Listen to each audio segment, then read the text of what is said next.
अपने स्वयं के वजूद के लिए तड़प रहा था। उसके मन में एक तड़प तो थी, लेकिन क्या करें, उससे उभर नहीं पा रहा था। और मैंने तब कहा था कि डकैतों से भी मुक्त कराएंगे और माफिया से भी मुक्त कराएंगे बुंदेलखंड। तब मैंने कहा था बुंदेलखंड एक्सप्रेसवे बनेगा, डिफेंस कॉरिडोर बनेगा।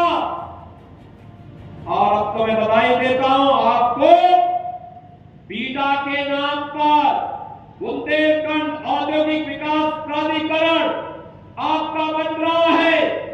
56,000 एकड़ क्षेत्रफल में देश का एक सबसे बड़े औद्योगिक नगर के रूप में झांसी कानपुर के बीच में किसी के पास नहीं। बुंदेलखंड की ताकत का एहसास अब दुनिया करेगी।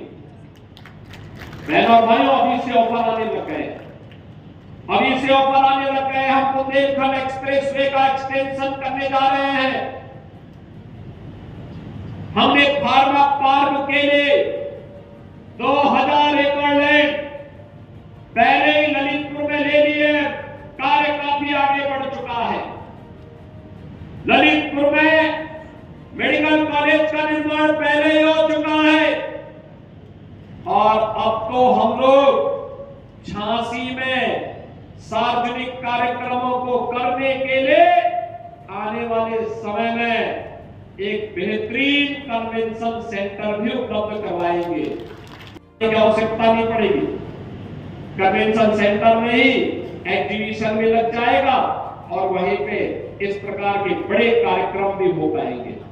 जब कार्यक्रम नहीं होने हैं तो वहां पे शादी ब्याह के कार्यक्रम, वहां पे इन्वेस्टर मीट के कार्यक्रम, वहां पर विभिन्न प्रकार के अन्य कार्यक्रमों को भी आगे बढ़ाया जा सकता है। बहनों और भाइयों, याद करिए, आज से 8 साल पहले एक एक बूंद पानी के लिए तरसता था बुंदेलखंड। अब तो हर घर नल की योजना अपने अंतिम चरणों में चल रही है। बहुत शीघ्र बुंदेलखंड के हर घर में पेयजल की सुविधा हम लोग प्रदान करने वाले हैं। खेत बेटवा की परियोजना हर खेत को पानी पहुंचाने के लिए प्रतिबद्ध दिखाई दे रही है और बुंदेलखंड एक बार फिर से अपने पुराने गौरव के साथ आगे बढ़ने के लिए उतावला दिखाई दे रहा है। मैं तो आज आपके पास कहने के लिए आया कि बहनों और भाइयों, जिस माफिया राज से, जिस दंगाइयों से इस प्रदेश को और बुंदेलखंड को मुक्त किया गया है, उसको फिर से बुंदेलखंड में पैर रखने की जगह मत देना। अन्यथा आने वाली पीढ़ी कोसेगी आप लोगों को। हम लोगों ने तो अपने स्तर पर प्रयास किया है, आपको भी उस प्रयास का हिस्सा बनना है और हिस्सा बन करके जहां कहीं कोई ऐसा माफिया खड़ा होने का दुस्साहस करता है, पुरजोर उसका प्रतिकार करने की आवश्यकता है। सरकार आपके साथ खड़ी होगी, आपके साथ खड़ी होगी। कोई भी अगर व्यक्ति ऐसे लोगों को जो गरीबों का शोषण करता है, गरीबों की, व्यापारियों की शोषण करता है, बेटियों की सुरक्षा में सेंध लगाता है और बुंदेलखंड में विकास में बाधक बनता है, उस बैरियर को हटाने की जिम्मेदारी हमारी। हम लोग आपके साथ खड़े हैं। युवाओं के जीवन के साथ जो खिलवाड़ करेगा उसको उसकी कीमत चुकानी पड़ेगी। अन्नदाता किसानों के भाग्य को बदलने के लिए सरकार के द्वारा जो उठाए गए कदम है, आपने देखा होगा कल ही हमारी सरकार ने गेहूं का एमएसपी घोषित किया है। प्रति क्विंटल 150 रुपया और बढ़ाया गया है। 2425 रुपया हम लोग गेहूं का अपने अन्नदाता किसानों को उपलब्ध करवाएंगे। क्रय केंद्र खोलेंगे।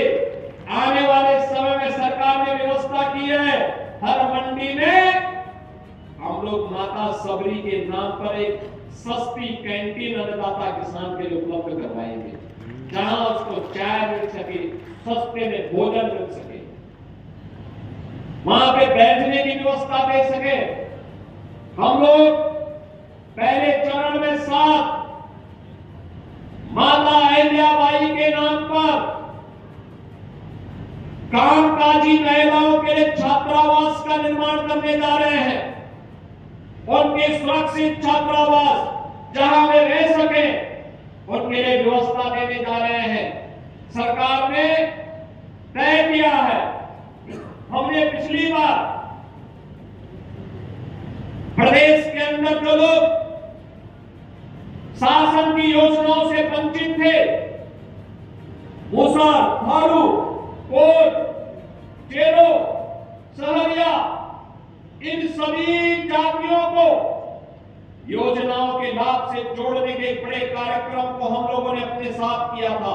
पंचायत के अध्यक्ष और मेरी माता स्वरूप मेरी चाची श्रीमती अनुराधा शर्मा जी, आप सभी